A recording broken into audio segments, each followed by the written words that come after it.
And welcome back, everyone, to Hybrid Movies, episode 63. I'm your host, as always, Nick, and I'm joined by Michael. How's it going, everyone? Glad to be back on another episode. I miss all of your voices. I know, right?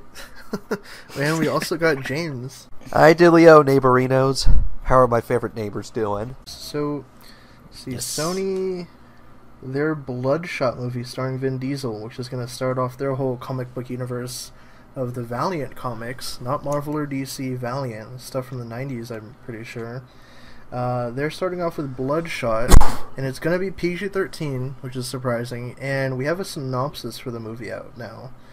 This came courtesy of Discussing Film, that dropped this, I want to say, on Friday. You guys read the synopsis and stuff, right? Like, you got to check it over? Yeah. Yeah, so, I mean, it sounds pretty run-of-the-mill, pretty, standard origin movie type thing.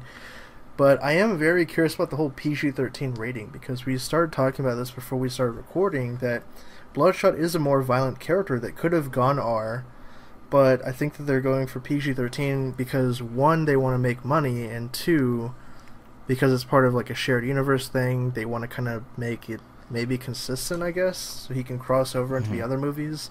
And Vin Diesel's a pretty big star. I think, his movies like gross a ton of money in China. Did you guys know that? Because the last like Triple X movie he did like insane numbers overseas. Oh yeah, it blew up over there. Yeah. So I mean that might be a good point. Like the cohesion, like all those films that people check out, if he brings in that much money, just not having the stipulation of a rated R film makes it easier. Yeah. It's harder in China, I think, to get an R release too. That's why a lot of times they censor them.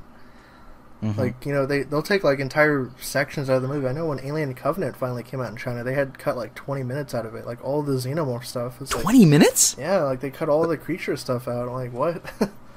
They definitely cut out the flute scene, right? I'm like, how do you watch the movie with all that out? Like, what is the movie then? That's kind of strange. Because when you think China and censorship, you usually think of stuff that's critical of the Chinese government. Yeah. Well, who knows? Like China, all they're doing now is watching movies. You see all these releases coming in China now? Their movies are big business there. And they're actually paying to see them instead of pirating them. So, I don't know. What are your guys' thoughts on this, though? Like, just in general, I guess, this whole Bloodshot movie. Do you think it can work? Are you interested in it? The whole Valiant stuff?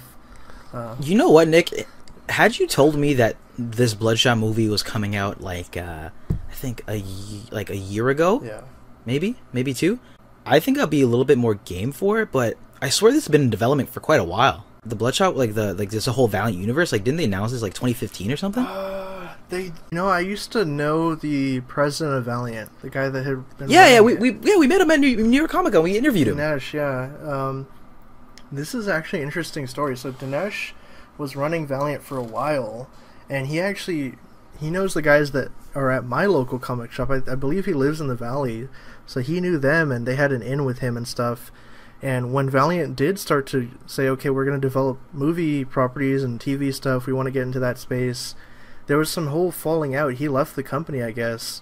And then I think Valiant got bought by like some sort of a Chinese entity or some other company ended up buying Valiant, or at least having some sort of stake in their movie development stuff. So yeah, that's a weird.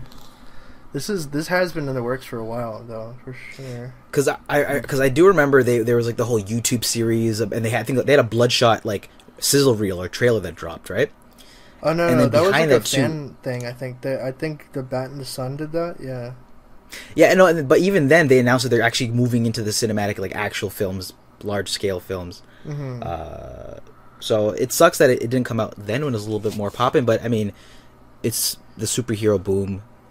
I think this could work. Honestly, I'm a fan of some of their other properties, Faith specifically. So yeah. I think Bloodshot's a good entry to this world. Right. Okay. Well, I don't know.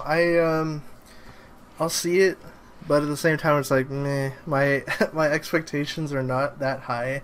But I'm not like super into Valiant comics. I know some of their characters, like Exo Manowar is probably the one that I know the most, just because he's like a sci-fi kind of like. He's almost sort of like He-Man, but like even more sci-fi, like Space He-Man or something. So I always like that character, but I don't think they've announced any plans for him. I think it's just like Bloodshot, Harbinger, and something else. And then they're trying to do some like Harbinger Wars type movie, some crossover things. So who knows how it'll pan out. James, do you have any interest in this? Are you familiar with the Valiant Comics universe? Not really, no. Okay. In fact, like, just looking it up, like, I'm looking at, like, all these, like, properties that they've done, and I'm like, wow, I don't think I've ever heard of a single one. And I feel kind of bad. Yeah. Because maybe I should, give it a look-see. But yeah, it's interesting because, out there in the movie business, it's always either Marvel or DC that brings in the big bucks. Like, rarely will, like, another comic studio's movie, like, do well. Like, I think the closest I can think of is probably Hellboy, Dark Horse Comics. So it'd be nice to see, another comic book company to, get the fame and recognition from a much more audience. And Vin Diesel will be their crusader to save them. Yeah. Well, I don't know. They better hope this movie looks good from the trailers and stuff, because it could go either way. I mean, it could make money, like I said, China saving it or something, or overseas box office, but who knows? Yeah. Well, what was that last movie? What was that one movie Vin Diesel was in? The Last Witch Hunter? Oh, God. I don't even... I try to forget those kind of movies, like Abraham Lincoln, Vampire Hunter, and all that, and... Yeah. The Sorcerer's Apprentice with Jake Baruchel and Nicolas Cage. Oh, man, that's right. That did exist. Yeah, I know. I remember watching that movie and just being so confused. Remember I, Frankenstein? Wow, there's a lot of movies like that. We're just gonna end up going down a rabbit hole. We should have a special. We should have a special episode where we just talk about all those types of movies. That was when Aaron Eckhart was like really struggling to get something. I know. It's kind of hard to follow up after Two-Face. Yeah, and that sucks. Aaron Eckhart never really took off as an actor. But anyways, Bloodshot, yes, very intriguing stuff. I'll leave a link down in the description box so you guys can actually like read the synopsis and stuff. But let us know if you guys are into Valiant comics. I know they were pretty big. Like, there is definitely a fan base for this stuff. Just have to see how they're gonna actually like portray it on the big screen, and if it'll actually take off cinematically. Post your thoughts down in the comments below. But I think that is gonna round out the episode. So thank you guys for tuning in to episode 63. If you guys have questions for us, you can always drop them down in the comment section or on social media with the hashtag AskHybridMovies.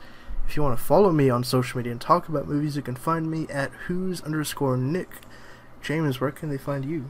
So they can find me on Twitter at HairBeverage. And believe it or not, the Hybrid Network actually found me on Instagram. Yes. They found me on Instagram. I am at Bevs1865. Okay. And if you first see a stormtrooper, don't worry, there's a real good reason for that. Alright, and Michael, where can they find you? Yes. Y'all can find me over at FailWhale34 on all platforms. It's not farewell, as a lot of people think when I tell them over the phone. It's actually Fail Whale. I know, remember we kept trying to call it Comic-Con, they kept saying farewell. They're like... And I'm like, no, it's like fail as in failing, like my life, and whale, like the mammal, and then Paul Pierce 34, so. Yeah. Okay. So yeah, that's been the show. We'll catch you guys next time. Adios.